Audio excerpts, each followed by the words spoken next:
Por la señal de la Santa Cruz de nuestros enemigos, líbranos, Señor Dios nuestro, en el nombre del Padre, del Hijo y del Espíritu Santo. Amén. Señor mío y Dios mío, creo firmemente que estás aquí, que me ves y que me oyes. Te adoro con profunda reverencia. Te pido perdón de mis pecados y gracia para hacer con fruto este rato de oración. Madre mía Inmaculada, San José mi Padre y Señor, Ángel de mi guarda, intercedan por mí. La historia que estamos leyendo en esta primera lectura de la misa de estos días, Señor, la historia de la rebelión de los macabeos, es una historia que nos da tantos puntos que pensar. Hoy concretamente al leer el momento en el que Matatías se revela y finalmente decide oponer resistencia a la autoridad del tirano, a una ley gravemente injusta que él no obedece, y lo dice con toda claridad, nos hace pensar, Jesús, en primer lugar, en una cosa que ya no es nueva en la historia de la humanidad, ¿no? En cada tiempo hay gente que se erige como tiranos que pretenden decidir la vida del pueblo, de los demás, que pretenden conocer cuál es su bien y que no respetan la libertad con la cual nos creaste tú. Manipulan o directamente oprimen e incluso pretenderían suplantar tus derechos, Señor, y erigirse ellos en árbitros supremos del bien y del mal, en lo que es justo y lo que es injusto. De muchas maneras lo hemos contemplado a lo largo de la historia de la humanidad. Ahora en esta historia de los macabeos vemos que la historia es igual a la de tantos otros momentos históricos.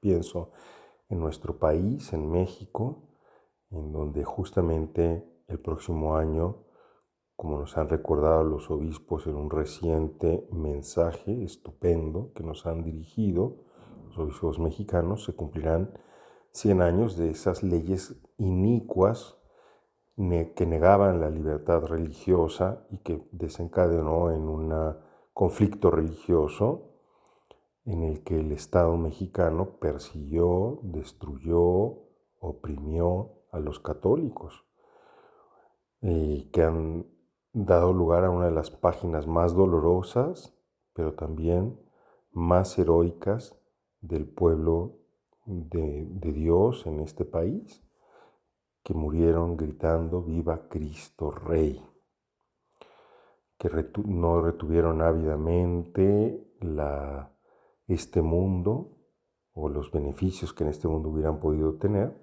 sino que estuvieron dispuestos incluso en una guerra justa a tomar las armas para defender la libertad religiosa y los derechos de Dios, tus derechos, Señor.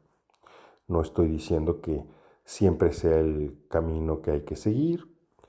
Hemos visto en estos días, justamente leyendo la historia de los macabeos, cómo pues hubo diferentes posiciones, ¿no? Pero fundamentalmente lo que los acumula a todos es el hecho de que fueron fieles a ti, a la alianza, fueron fieles a las tradiciones de sus padres y no cedieron a las presiones de su tiempo. Pero hoy me gustaría compartir con mis hermanos que hacen oración conmigo un asunto que es de extrema importancia, porque tampoco puede ser que cada uno decida en su vida en común qué es lo que está bien y qué es lo que está mal, porque la vida en común exige que haya leyes, pero estas leyes tienen que ser leyes justas, leyes que respetan la dignidad de las personas, y la dignidad de las personas no es algo que se negocia, no es algo que nos ponemos de acuerdo nosotros para decidir qué es lo que está bien y qué es lo que está mal, y a quienes reconocemos y a quienes rechazamos, ¿no? Hoy está tan de moda hablar de la inclusividad y de pretender que respetar los derechos de todos, que eso es algo muy bueno, pero incluso exagerando con algunas cosas que no son realmente derechos, que son solamente deseos subjetivos de las personas y que pretenden ver tutelados como derechos, sus deseos, sus proyectos de vida, aunque muchas veces puedan ocasionar un daño al bien común, ¿no? De tantas maneras. Sin embargo, nosotros, Señor Jesús, nos damos cuenta de lo necesario que es tener criterios objetivos. Y un primer criterio que nos da la tradición moral de la Iglesia es justamente que esas leyes estén o sean congruentes con el derecho natural. Es decir, actualmente una traducción secular de esa que conocemos como ley natural, es los derechos humanos, los derechos que asisten a las personas por el hecho de ser personas, por el hecho de existir, y de existir como personas, es decir, como imagen y semejanza de ti, con naturaleza racional que puede estar en acto o puede estar en potencia. Me estoy refiriendo a que una persona que, por ejemplo, tenga dañado el cerebro y por lo tanto no pueda ejercer esa facultad de raciocinar, de todos modos no deja de tener un alma espiritual capaz de hacerlo, y por eso mismo sigue teniendo una dignidad, ¿no? Aunque todavía no se desarrolle esa capacidad de poder actuar en libertad y autonomía, sin embargo, la persona sigue siendo persona y por lo tanto tiene una dignidad que no podemos quitarle. No podemos decidir nosotros previamente cuáles son los seres humanos que son dignos y cuáles son los que no lo son, ¿no? O en qué etapa de la vida se comienza a ser digno y se deja de ser digno, y en qué etapa se deja de serlo, ¿no? El respeto esta, de esta dignidad es fundamental para que las leyes sean justas. Cuando una ley no respeta, por ejemplo, la libertad religiosa, es una no ley, y es una ley que debe ser objetada, debe de ser cambiada. No basta con decir a mí no me afecta, yo qué me importa, sino que como ciudadanos cristianos hemos de poner todos los medios necesarios para que podamos nosotros construir un sistema legal, un sistema que respete la dignidad de la persona. Entonces, frente a una legislación injusta como la que estamos leyendo que ocurrió hoy, lo primero es que tenemos que saber que nosotros, nuestra primera obediencia es a Dios y hemos de resistir el mal. Y la segunda cosa que hemos de hacer es tratar de corregir esa ley. E incluso cuando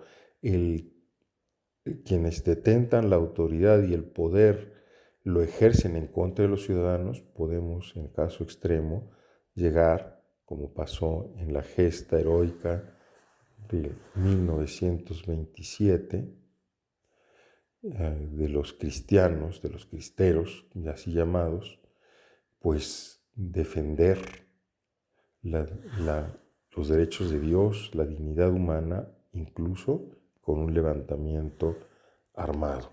Esperemos que nunca tengamos necesidad de volver a llegar a una situación así, que prevalezca el diálogo, el respeto, Pero Señor, que de entrada nosotros tengamos siempre, y esa es la gracia que te pedimos en este rato de oración, que tengamos siempre la lealtad a ti, sin fisuras, para que prevalezcan tus derechos, para que nosotros no lleguemos a componendas, sino que estemos nosotros disponibles siempre para servirte.